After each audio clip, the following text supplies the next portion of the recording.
You know that Keeley Companies is all about fostering the world-class culture through their incredible cultural pillars. Well, it was time to add a seventh cultural pillar, Keeley Green. Guided by the mission to raise the sustainability standards by which they design, build, operate, and live, Keeley Green is dedicated to using a holistic approach to leave a positive impact on our environment, create a future that is sustainable for generations to come. In the words of Rusty Keeley, we are just getting started. You can learn more about that just getting started mentality and all the work they do by visiting my friends at Keeley Companies online at KeeleyCompanies.com. Welcome to the Live Inspired podcast with John O'Leary. John is the two-time national best-selling author of On Fire and In Awe. He's a world-class inspirational speaker, the host of the Live Inspired podcast, and he's the real-life inspiration behind the major motion picture Soul on Fire. Each week, John interviews extraordinary individuals about their life stories so you can more fully live your life story. Here's your host, John O'Leary. Well, hello, my friends, and welcome to the Live Inspired podcast with John O'Leary. If you like Ted Lasso, you're going to love this episode. Tell us more, O'Leary. Tell us why. Well, let me tell you about it. Donnie Campbell is our guest today. He's a longtime math teacher, 4-decade coach, national leadership speaker, and he's the real-life inspiration behind the beloved TV character, Ted Lasso. That's right. We got the real one with us today. Donnie spent 40 years shaping students and athletes with a simple and powerful philosophy: build people first, players second. Today, Donnie shares the lessons that humbled him during the early years at Kansas State, the shift that turned him from a frustrated athlete to an extraordinary teammate, and his unique coaching approach that shaped Jason Sudeikis among many, many, many athletes long before Ted Lasso was a hit on the screen. He also shares the heartbreaks that formed his empathy, the mentors who taught him to lead with kindness, and the unexpected day a coworker told him that he had now inspired a global hit television show. My friends, you're going to love this episode. Whether you've seen Ted Lasso or just heard about it, you're going to find out what it was like to be the true inspiration behind this amazing character, and maybe more importantly, what it means for you. So with no longer waiting in suspense, let me loop him in. My friend, now yours, his name, Coach Donnie Campbell. Coach, welcome to Live Inspired with John O'Leary. Thanks for having me. It's a real honor to be on your podcast. I'm kind of speechless right now. I'm a little bit intimidated, if you will. Well, how do you think I feel, man? I'm across from a man who's had a tryout for an NFL team, played college sports, taught for 40 years, influenced cable television through your shadow because of your light. So you've had a huge impact on those that know you. Now you're about to have a huge impact on our audience, and they're going to feel like they know you. So for those who are meeting you for the very first time, when you introduce yourself, what do you like to say? So when you say, hey, my name is Donnie, what do you generally follow up with? Well, I tell everyone I'm a teacher and a coach. I've been coaching and teaching for almost 40 years. In fact, this year I'll be starting my 40th year in education, teaching math. I just say, hey, I was a teacher and coach. I love it. I love being in the gym. I love being in the classroom. I never felt like I coached basketball. I felt like I taught attitude. And then that all changed one day when I'm walking down the hallway to my classroom to start my day about 3 or 4 years ago. And a colleague sees me and says, hey, Coach Campbell, do you realize that you're the inspiration behind the show Ted Lasso? And I knew absolutely, John, I knew absolutely nothing about the show. So I hurried up and got into my classroom and did my research and found the show and went home that night. And my wife and I started watching it. And there's millions of people throughout the world. We fell in love with it. It's very endearing. And as we're watching the show that night, my wife points up to the TV screen and says, yeah, Donnie, that's you. Well, John, I'll be honest with you. I didn't see it, but I did see many of the lessons that I taught Jason and his teammates 30 years earlier being applied to a show about a football soccer coach. So let's come back to Ted Lasso later on. I want to hear first about the the background of the coach who inspired that show. So before I'm inspired by Ted and Apple Television and everything else, I want to be inspired by you, man. We're neighbors. I grew up in Missouri. Tell us about what your childhood was like growing up.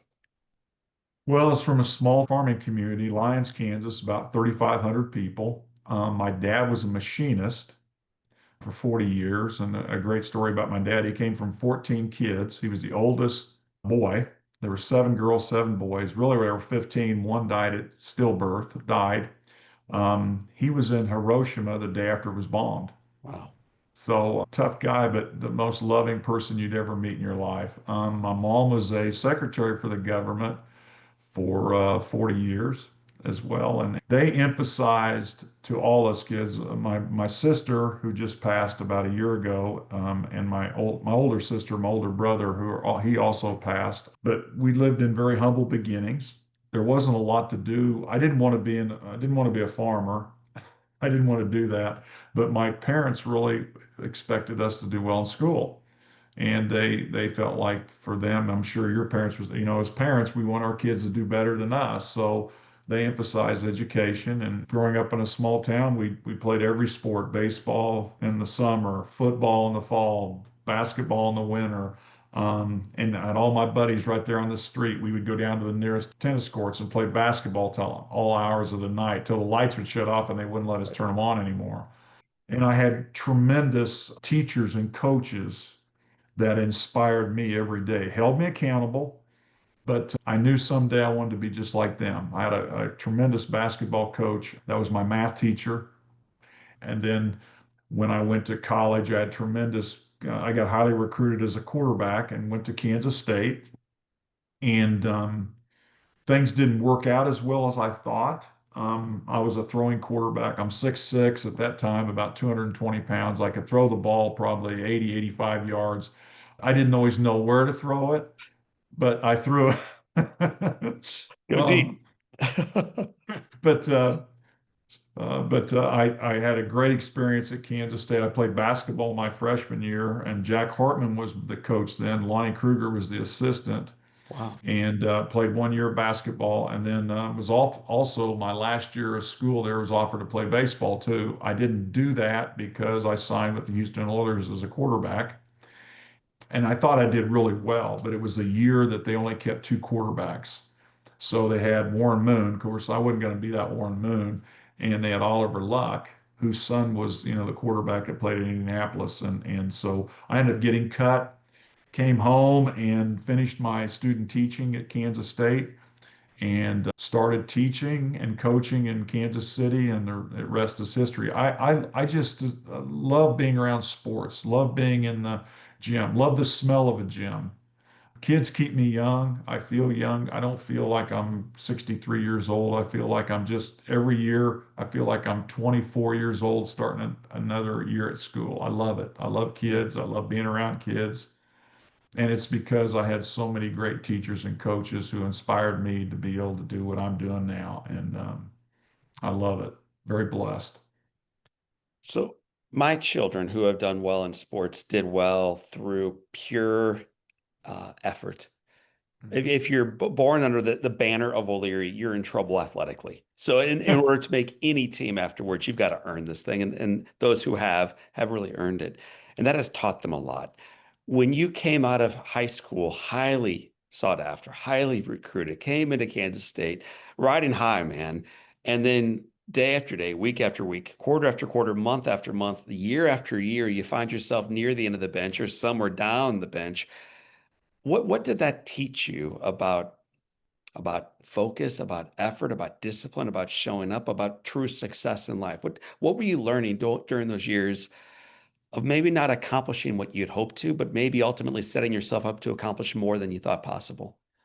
Well, first, it's amazing what we learn when we're humbled. Hmm.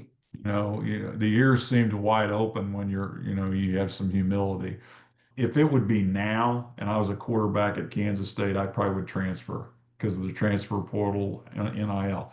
I knew I had a vision that I knew I wanted to get a degree. But every day I went out, I admit the first 3 years that I was there, I struggled. I didn't do a very good job handling it. I made excuses. I blamed others. And I was not a very good teammate.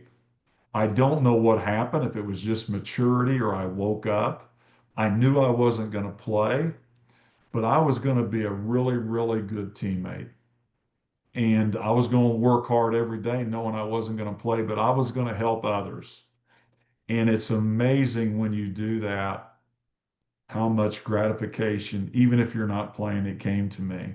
It was a Right. great lesson to me is if, what was the saying I used to tell to my basketball players? I always said this, you guys know who Mickey Mantle is? And of course, some of them don't anymore, but of course, you and I do. One of the greatest baseball players of all time. And I said, you know what, Mickey Mantle, all those great Yankees on the outside, they had plaques and they asked him, what would you like on your plaque to remember you by? And he said, I wanted one thing, and that was that I was a great teammate. Mm.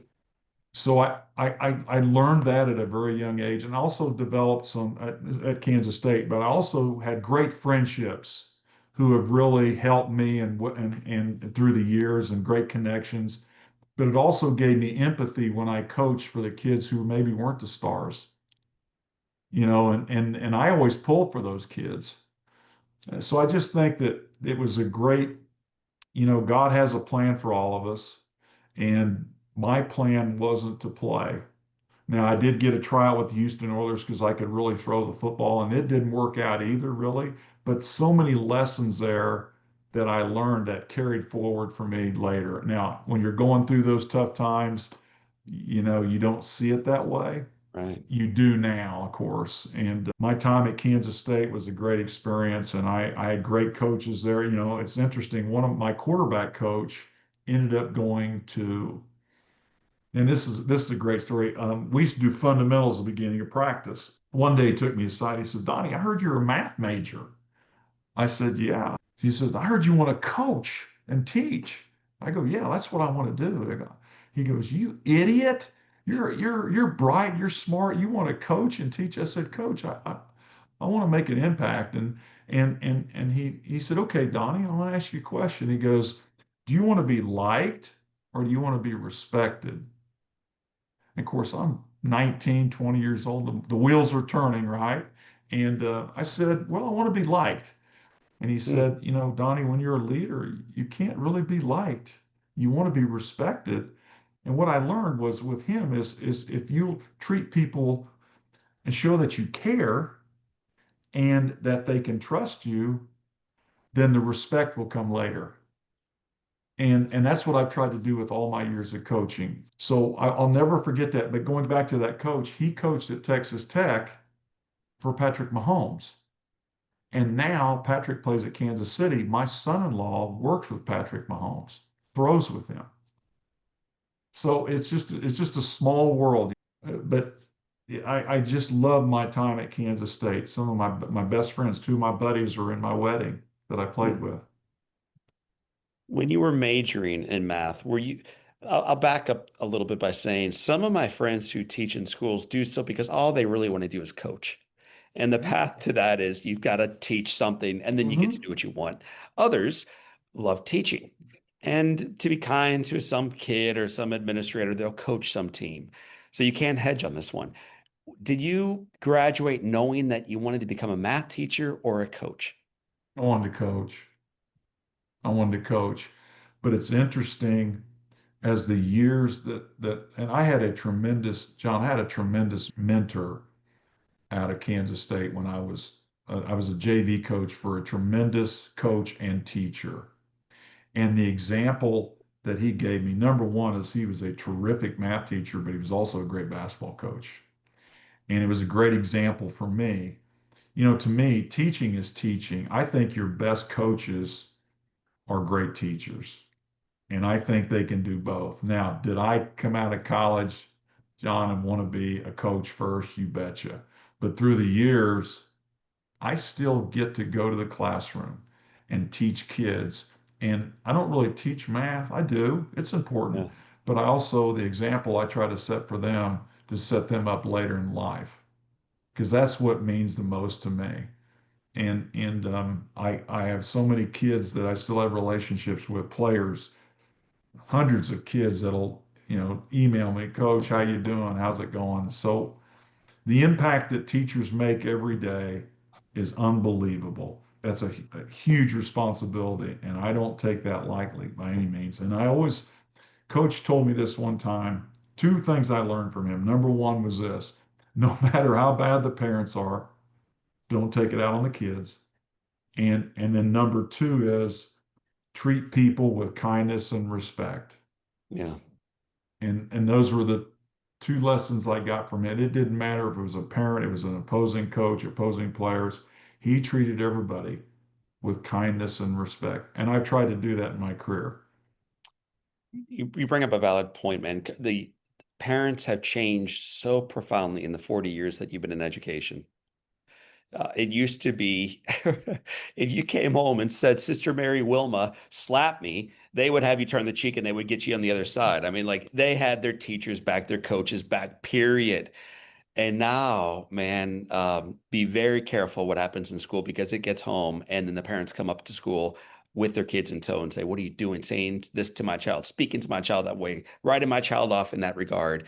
So I'm curious, how has coaching changed in the 4 decades that you've been in front of these kids? Let's first talk about the classroom. And I don't think kids have changed. I think you hit it right on the head. Parents have changed. And the way I see it is this is as parents, we want to guide our kids and show them the way. But what parents do now is they take the rocks out of the path. So these kids have never learned how to handle any adversity. So they've never developed a lot of resilience. I remember I came home one time from basketball practice and got chewed out, deservedly so. I didn't do what I was supposed to do. And my mom was cooking. And I remember she said, well, how'd practice go? And I kind of welled up. I said, well, coach got on me, and my dad was eating for some reason. Normally we eat together. And he looked up and he said, well, what happened? And I said, well, coach chewed me out. And he looked back up again and he said, well, you better start doing what you're supposed to do then. I'm sure your mom and dad were the same way, right? Of course, things were different back then. How, how how do you think though that prepared you for the following day practice versus your dad getting your back and saying he said what to you? We're, I'll email him right now. Like, so how do you think a child changes based upon the way the parents either clear out those boundaries and boulders in front of them, or choose not to, like your parents did?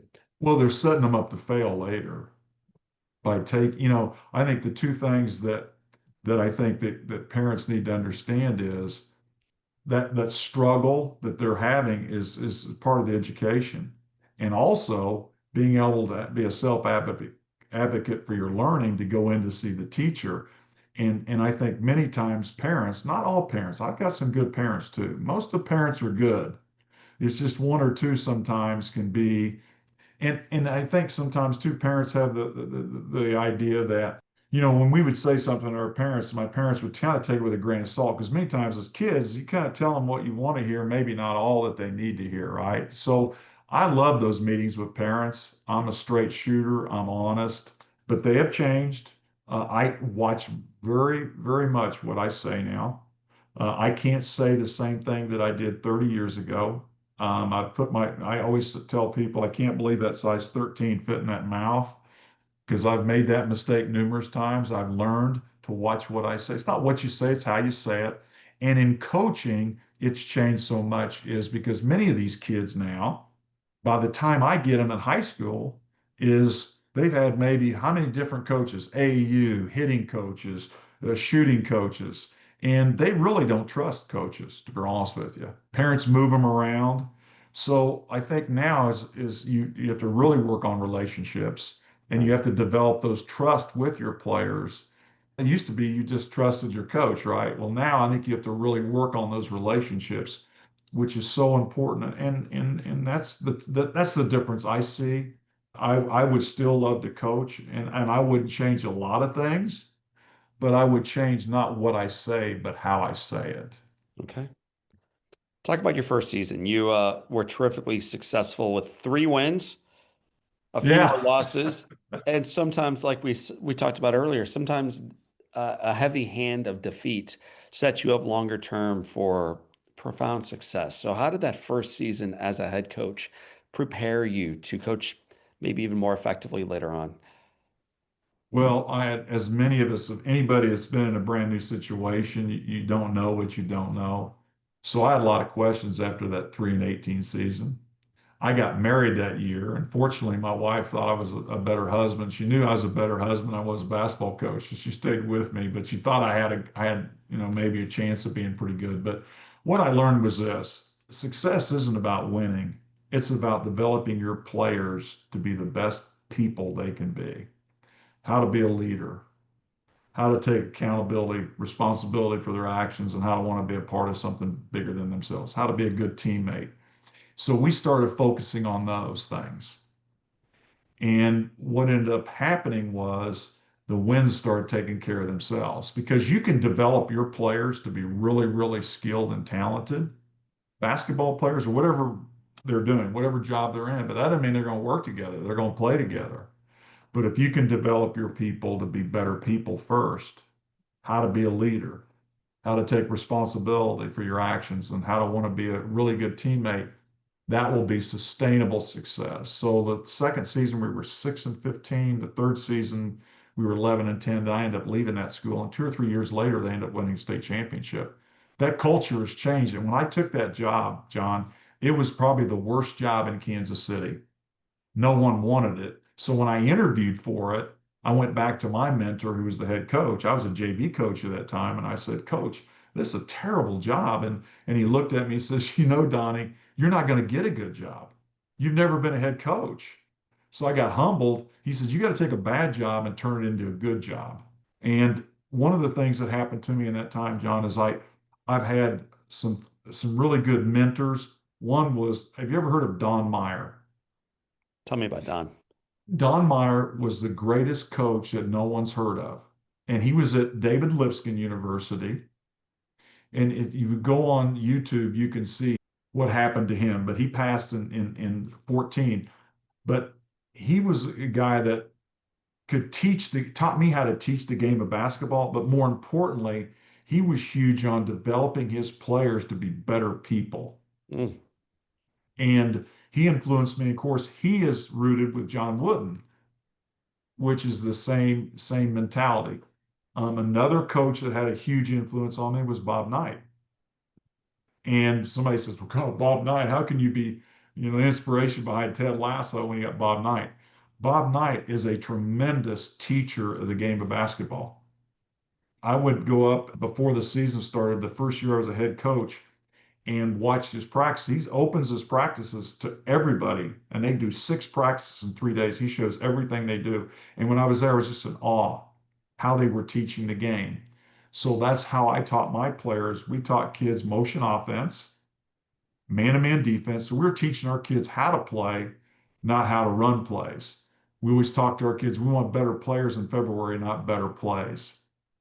So those three people influence, and then there's other coaches that come from those guys that I learned so much from.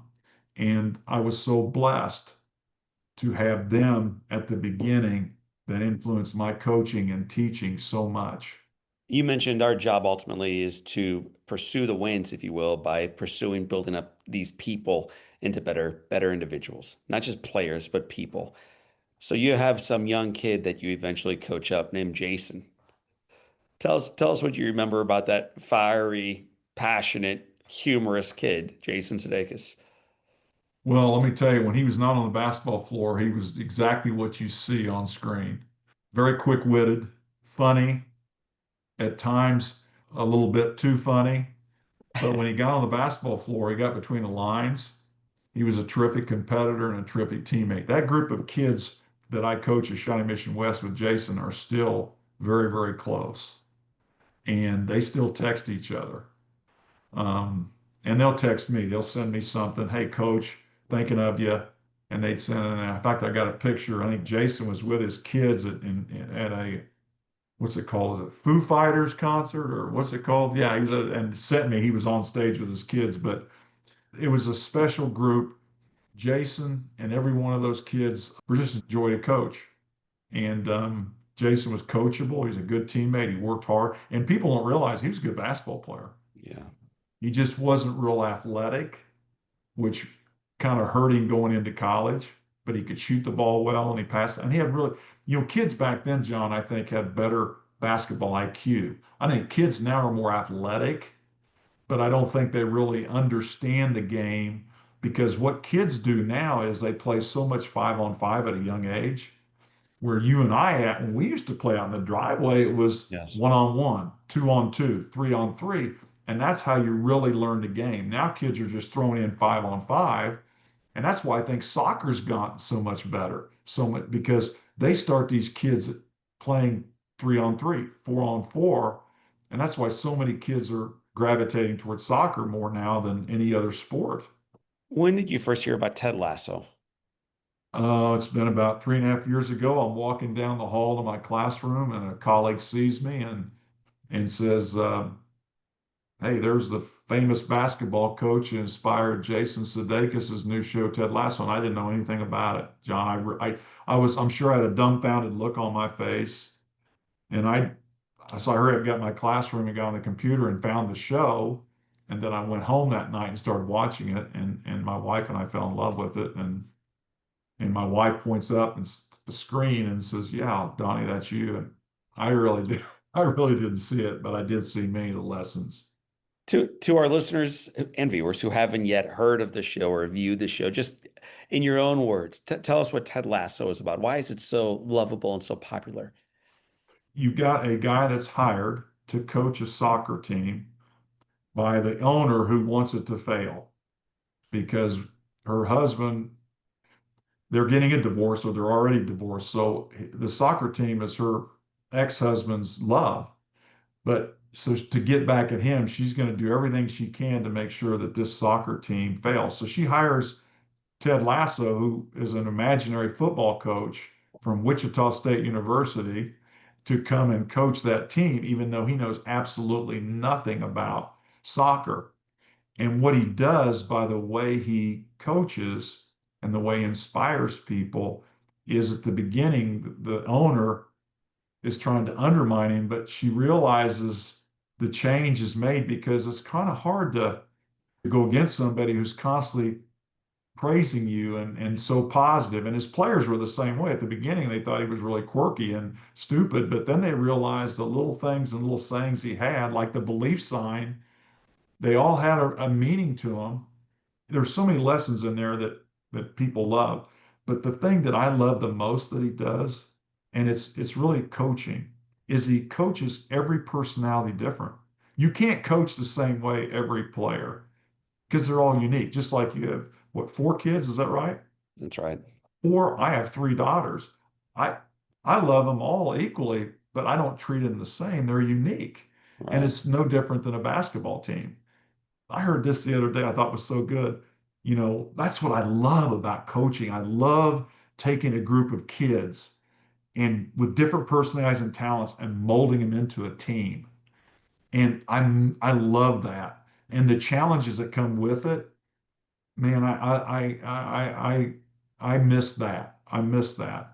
And Jason's group, that was an easy group to coach because they were family. They played together since they were in third grade. Now that's gone. Kids are moving and going everywhere. There's not that community, if you will, like there Right. used to be. But as far as the show, going back to it again, he was set up to fail, but because of his kindness and he treated everybody with respect, he won everybody over. And the lessons that he taught with each player, he treated them all differently, unique, but he pushed the right buttons. But the show, there's so many life lessons in it that as a coach or a teacher, I think everyone that's in a leadership, any type of leadership position should watch it. Give me a story from your life that you wish Ted Lasso would put into his, meaning a practice, a conversation, a moment inside the room or outside that you shared with one of your players, the entire team that you recognize, man, this is the kind of stuff we should be celebrating on international television. Well, that one, I love the story about the goldfish. I love the story about, what the happiest animal on earth is a goldfish. You know why? It's got a 10-second memory. And there's so many lessons there for all of us, we all make mistakes. Doers make mistakes. They just do. Now, I told my kids this, how do you handle a mistake? You recognize it, you admit it, you learn from it, you forget it, you be a goldfish. So there were so many kids that I've coached through the years that they would make one mistake and then there would be four others. I would teach them that it's okay to make a mistake as long as you're going full out, but just don't try to make, you turn the ball over, get your fanny back on defense, you Mm. know, and those lessons are same way in life. We're all going to make mistakes, learn from them and try not to make them again. And I had a young player one time. I screwed up, I admit. He did something and he's a great kid. And I got on him pretty good in the locker room. And I felt bad. I went home and I texted him. I said, "Hey, I want to take you out to lunch tomorrow."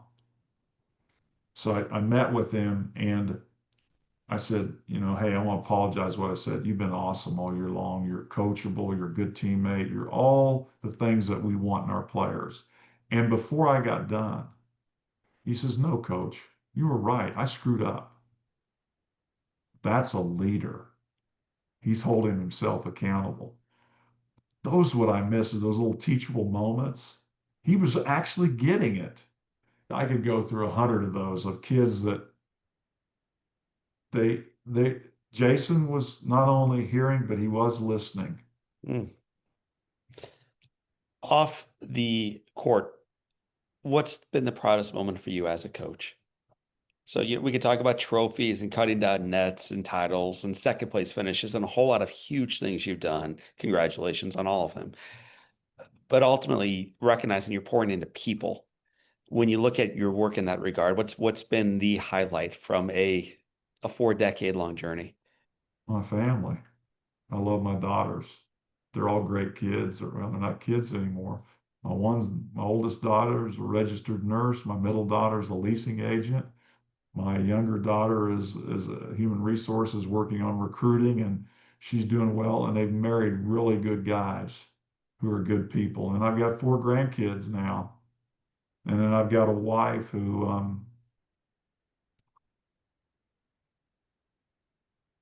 is the love of my life. She's my best friend. And to coach, you have to have a spouse that really is willing to sacrifice so much for what you do. Because I wasn't there much when I was coaching. I never missed any of my kids' activities, but she held down the fort. And she also had a different perspective. She would tell me sometimes, I remember this, she'd say, Donnie, sometimes kids need love the most when they deserve it the least. Mm. And so I just am very proud of my family and my grandkids. I hope that's my legacy. It's great to be known for being part of the impetus behind the show. It's, the coaching honors. That's awesome. Those are great. But, to be honest with you, I hope I made an impact in people's lives that they'll remember that, coach helped me, Yeah. and or my family as well, that, I had a really good dad who, the greatest gift you can give your kids is to love their mother. And my kids know that about me. Amen. People sometimes view arrogance and confidence as certainty and belief in self, when the reality is that oftentimes is the exact opposite. The most pompous kid in the classroom is frequently the one who feels most poorly about themselves. How do you, as a coach and as a math teacher, and now as a dad, and now as a grandparent, and as a human being, when you recognize that it's the belief that's missing, help that person in front of you see something beautiful in themselves? How do you do that, coach? And then what's your idea on how we can do that for those that we're called to love in our lives? I think it's very important first to develop relationships with those kids because they're acting the way they do for a certain reason. So I think you got to know a little bit about them. But arrogance is a lack of confidence. And deep down inside, they're really not confident what they're doing. So when I really more so with a player, because in math, a lot of times you have kids that maybe are not as motivated. You got to work with them, you have to have little successes with them. And then you have some kids like you're talking about that they're arrogant, that you got to work with them as well, as far as understanding that, okay, you've got this gift, but you can do so much better as well. And that, what are you giving back? Like my players, I'd always tell this: I would much rather have a person that makes the team great than a great player. And to me, somebody that's arrogant, you will be humbled. It'll happen to all of us. And the kid in the classroom, I don't have a lot of those because I don't teach the upper level classes. I have kids that are really good students and some that really work hard, which is how math was a struggle for me. I had to work hard at it. And I think it paid off for me later. But I think with arrogant players and kids, that there's a reason why they're that way, and you got to figure out numerous reasons. But I always just at times say, are you doing your best? Can you do better? I mean, Yeah. don't compare yourself to others as well, too. I mean, kids now compare themselves to, I'm sure your kids compare themselves to their siblings at times, right? As mine did. But to me, I've had so many different kids through the years to work with, but I think you got to get to know them and how they tick, and then figure out a way to motivate them. And if somebody is arrogant, like I've had players that, a lot of times we're getting kids, basketball players, that they do a lot of stuff in the summer. They play a lot of games, but they're really not fundamentally sound. And they've been told they're the best thing since sliced bread. And I always talk to them about, okay, what can you do to get better? How can you get better? Don't compare yourself to that person. You're better than that person, but you want to be this level here, then you're going to have to work a lot harder.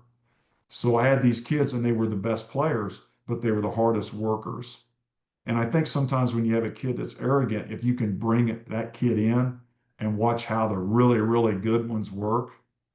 I used to take my kids until they outlawed it to practices at KU and watch KU practice with Bill Self, and Roy Williams was there at that time, and watch how Paul Pierce practiced and say, hey, he's pretty good, isn't he? Right? Do you have that level of work ethic compared to him? So I think kids need to understand teaching kids to be a good teammate is so important, because that's a loss today. I've been blessed. I've had really good players, and I was a really smart coach when I had good players, not as smart when I didn't have as good players. But I was lucky enough, my best players were always my hardest workers. Coach, we've been talking a lot about your players, the classroom, or Ted Lasso, or Jason, or your wife, or your girls, or a lot of other folks. Make it personal for a moment, though, as we get ready to wrap up this practice and get ready for the game. For those who right now are listening to this conversation and they're hearing about your story and they're listening to the journey you've been on over the last 40 years of success. It's not been perfect. It's not a straight line, but add it all up, and it's been a wild, joyful ride for you, successful one. And yet they haven't found that yet for themselves. They went off in your case to K-State and they did not get the starting gig. Not only that, but they didn't get the opportunity to coach and teach math afterwards and find the players and develop the champions and find the spouse and develop those three girls and the grandbabies. These are people who are maybe struggling right now in their lives with belief in themselves. What encouragement would you offer them? Well, great question. My faith first. I think you have to have faith and you have to believe in yourself. I think you need to find something that you're really passionate about.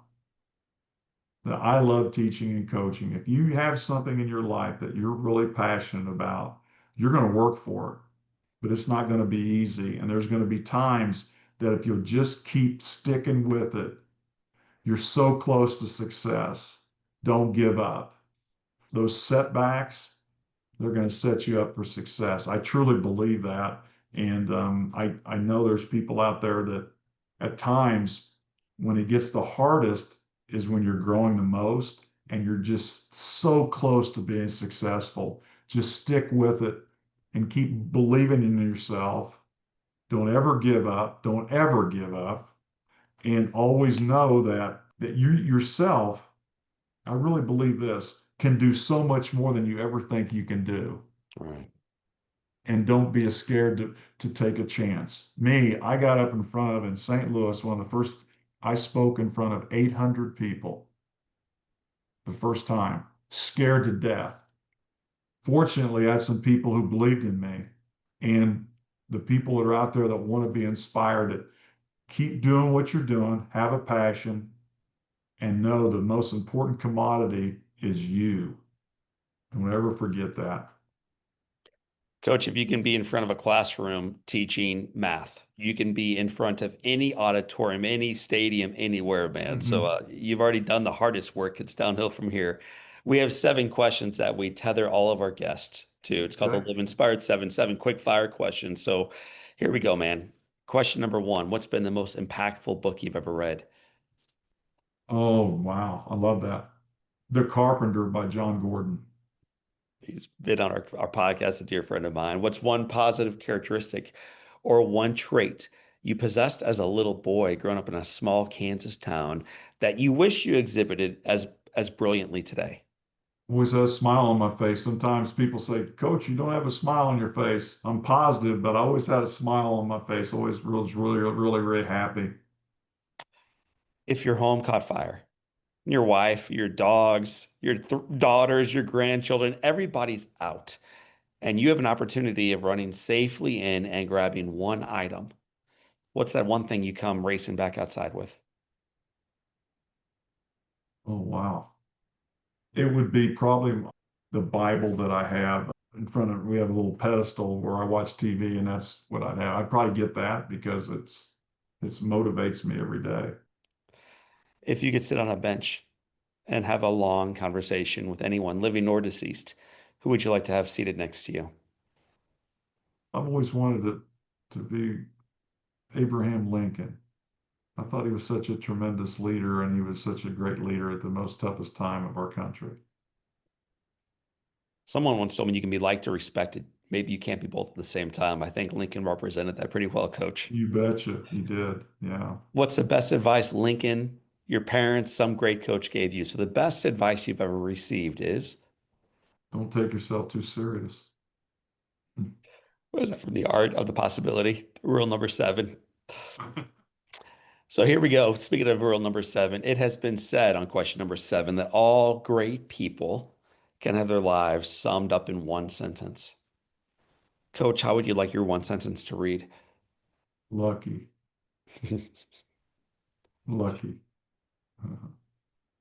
I'd say that everything I'm doing, I'm just very, very lucky and blessed to be doing, and lucky and blessed to have the family I have, lucky and blessed to be able to teach and coach kids, and lucky and blessed that I have friends.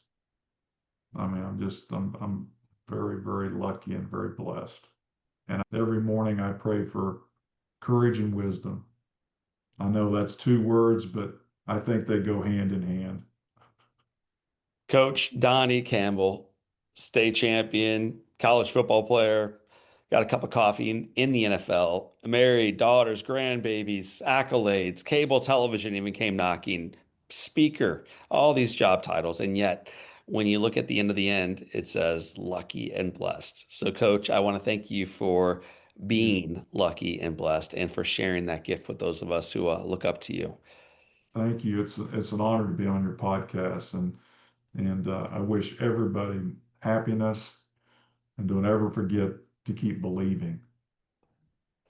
My friends, that is Ted Lasso.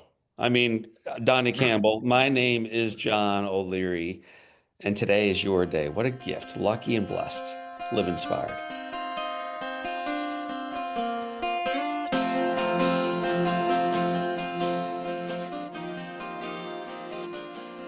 Well, family and friends, what I love most about my conversation today with Donnie Campbell is the simple truth.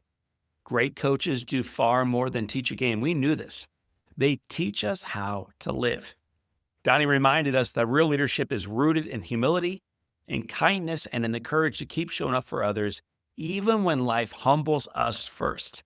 He spent 40 years proving that you win more hearts than trophies when you focus on building people before players. I love that. If you enjoyed today's episode as much as I enjoyed bringing it to you, you will love my conversation, one of the earliest we've had on the podcast with one of the great heroes of mine from this podcast. His name is Coach Bill Courtney.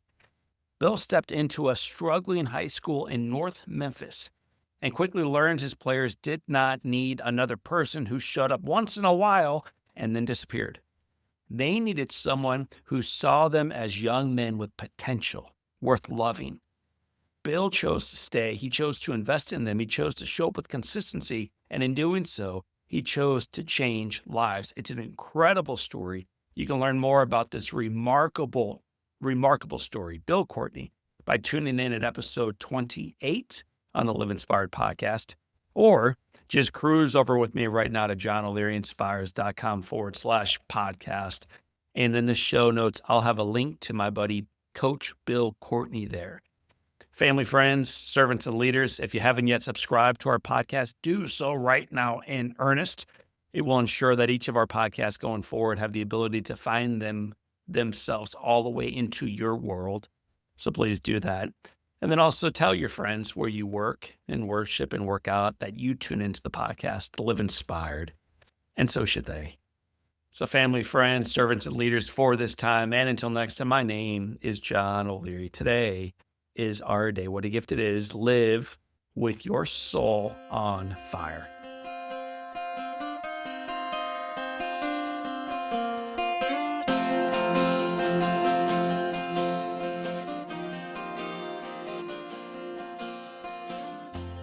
Keeley Companies was started almost 50 years ago by the one and only Larry Keeley. What started as a small family-owned paving company in St. Louis has grown to a nationally known full-service construction, development, and restoration partner. Larry the Legend, as he is affectionately known, has been a part of this growth every step of the way and continues to provide guidance as his son, Rusty, my buddy, drives their vision and achieves results on purpose. His unwavering foundation of a family culture with a focus on people has gotten Keeley Companies to where they are today, and their journey is truly just beginning. To learn more about Larry the Legend and Keeley Companies, check them out at KeeleyCompanies.com.